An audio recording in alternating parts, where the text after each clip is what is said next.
Action news में आप सबका इस्तकबाल है। मैं आपका होस्ट मोहम्मद अजहरुद्दीन। आइए बढ़ते हैं तफसीलात की जानिब। एक्शन न्यूज में आप सबका इस्तकबाल है। आइए नजर डालते हैं आज के खबरनामे पर। चीफ मिनिस्टर के चंद्रशेखर राव की जानिब से बराह रास्त भर्ती के लिए 80,049 आसामियों का ऐलान करने के फौरन बाद बुध की सुबह शहर में खुशी का जश्न मनाया गया।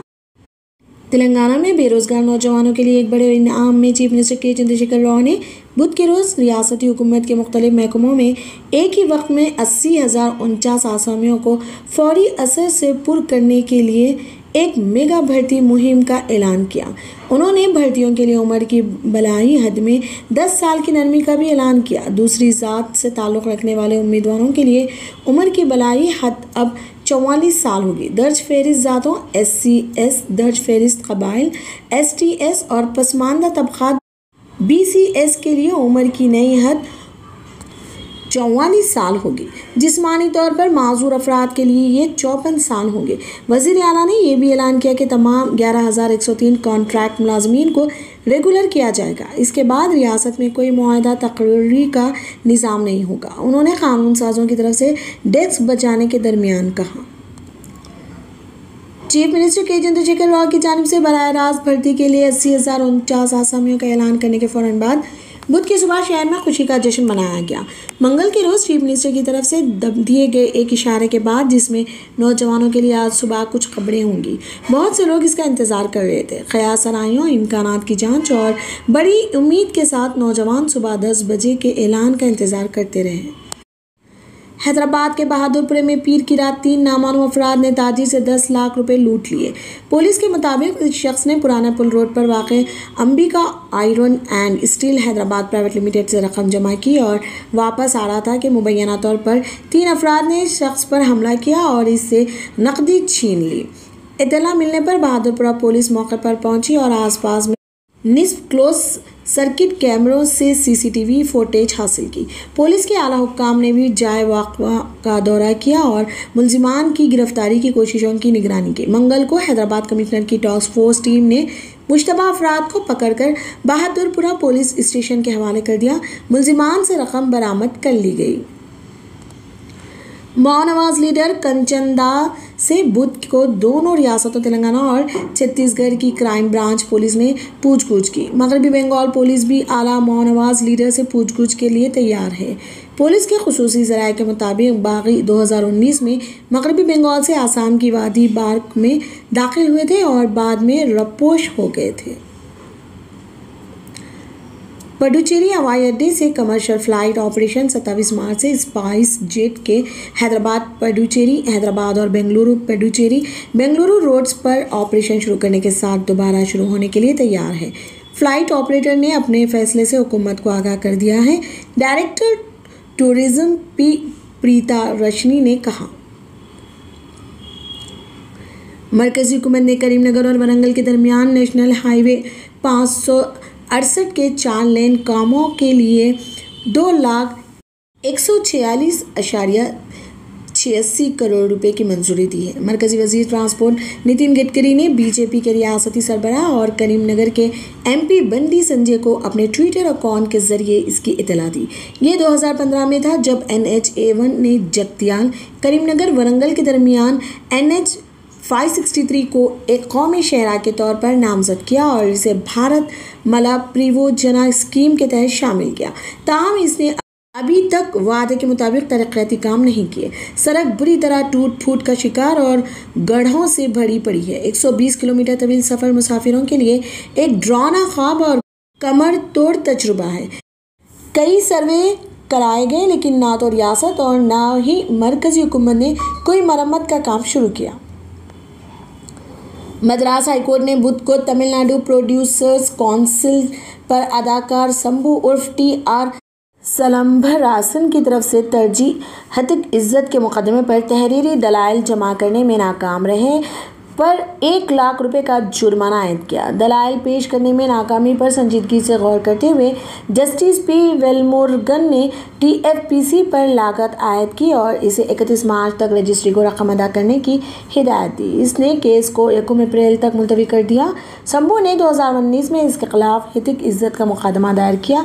इनकी फिल्म अमनवान असराथॉन अदागधावन के प्रोड्यूसर माइकल रोपेन ने इल्ज़ाम लगाया कि मौक़र फिल्म को होने वाले नुकसान पर एहतिकामेज़ तबसरे करके अवाम में इनकी शुबा को बदनाम किया है।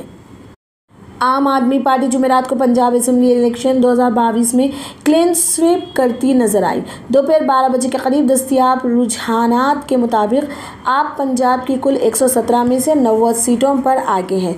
आपके वज़ीर आला की उम्मीद भगोनत मान के साथ बात करते हुए जब पार्टी सरहद पर जीत की तरफ बढ़ रही थी, आप पंजाब के शरीक इंचार्ज रघु चड्ढा ने कहा कि रियासत के लोगों ने फैसला कुन मैंडेट दिया है।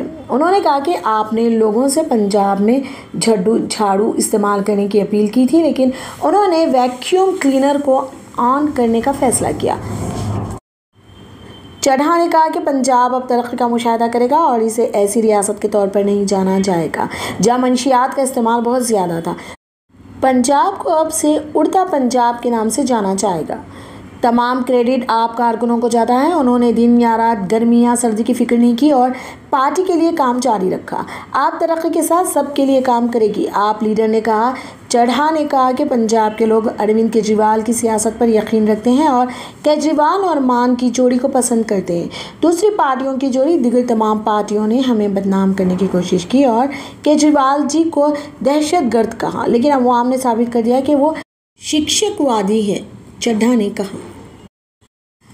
कहा जाता है कि तारीख जीतने वाले लिखते हैं, लेकिन खेलों में हारने वालों की सोना उम्र भी बढ़ने को मिलती है। सचिन तेंदुलकर का 1958 के सीज़न के दौरान शीन वॉरन को तरीके से ख़त्म करना कोई लोक दास्तान नहीं है। ये एक अच्छी तरह से दस्तावेजी कहानी है जिसमें बसीरत भी है और तस्कीर भी। एक ऐसे वक्त में जब वरुण की तारीफ़ करने वालों ने इन हिंदुस्तानी दौरों पर इनकी कारकर्दगी को गैर ज़रूरी तौर पर एक तरफ कर दिया है और इसकी वजूहात को एयर ब्रश किया है। इस मशहूर मुकाबले की ज़रूरत है कि फ़िल्म साज़ों को राशुमोन ट्रीटमेंट कहते हैं। इसमें शामिल अफराद के ज़रिए एक ही वाक़े की मुख्तलिफ तशरीहात। जैसे ही 2022 के उत्तर प्रदेश असेंबली इंतखाबात के लिए लीडर उभरने लगे, अखिलेश यादव की समाजवादी पार्टी ने एक मुनहरफ नोट मारा और इन रुझानात को मुस्तरद कर दिया, जिससे यह ज़ाहिर होता है कि बीजेपी अक्सरियत हासिल करने वाली है। गिनती के दिन के इब्तदाई रुझानात ने जाहिर किया है कि बरसर इक़्तिदार बीजेपी मुसलसल दूसरी बार इक़्तिदार में आएगी। समाजवादी पार्टी ने इल्ज़ाम लगाया है कि बीजेपी पार्टी कारकुनों की हौसला शिकनी और EVM के साथ छेड़छाड़ करने की कोशिश कर रही है। यूपी में उभरने वाले रुझानात से पता चलता है कि बीजेपी और इसके इत्तेहादी 403 सीटों वाली असेंबली में से 250 से ज़्यादा पुर आगे है। इसके बरअक्स करीब तरीन हरीफ SP और इत्तेहादियों को वोटों की गिनती के पहले दौर में 120 सीटों पर बरतरी हासिल दिखाई दे रही है। रुझानात पर रद्द-ए-अमल ज़ाहिर करते हुए SP के मीडिया सेल के ऑफिशियल हैंडल ने ट्वीट किया कि ये तासर पैदा किया जा रहा है कि बीजेपी जीत रही है। ये पार्टी कारकुनों को मायूस करने और 3 बजे के बाद छेड़छाड़ के नतायज की तौसीक करने के लिए किया जा रहा है। पार्टी ने मज़ीद इल्ज़ाम लगाया है कि हुकूमत मुख्तलिफ अजला में पोलिंग अफसरों के साथ गठजोड़ कर सकती है ताकि इन हलकों को जीत सके, जहां बीजेपी और SP उम्मीदवारों के दरमियान मुकाबला करीब था। इसलिए अपने हामियों से ये भी कहा है कि वो पोलिंग काउंटर पर मौजूद रहें ताकि ऐसी साजिशों को रोका जा सके जिससे ज़ाफ़रानी पार्टी को धोखाधड़ी से बरतरी हासिल हो। दरअसल रियासती दारुल हुकूमत लखनऊ में आज बीजेपी और SP में झड़प हुई जब बरतरी सामने आने लगी। ट्वीट का सिलसिला जारी रहा और कहा कि ये बीजेपी की मदद करने और SP को शिकस्त देने के लिए बड़े ग्रोहों की कोशिश है। राय आमा से लेकर एग्जिट पोल तक उन्होंने तासीरात को मुतासिर किया है। इलेक्शन अवाम और अवाम के लिए लड़ रहे हैं। ये अवाम की जीत होगी और जीत का डंडा अकेले SP के हिस्से में आएगा। फिलहाल के लिए खबरनामा इतना ही। देखने के लिए आपका बहुत बहुत शुक्रिया। अगर आप नए हैं इस चैनल पर तो सब्सक्राइब ज़रूर कर लें और बेल आइकन भी दबा लें ताकि हमारी हर खबर आप तक पहले पहुंचे।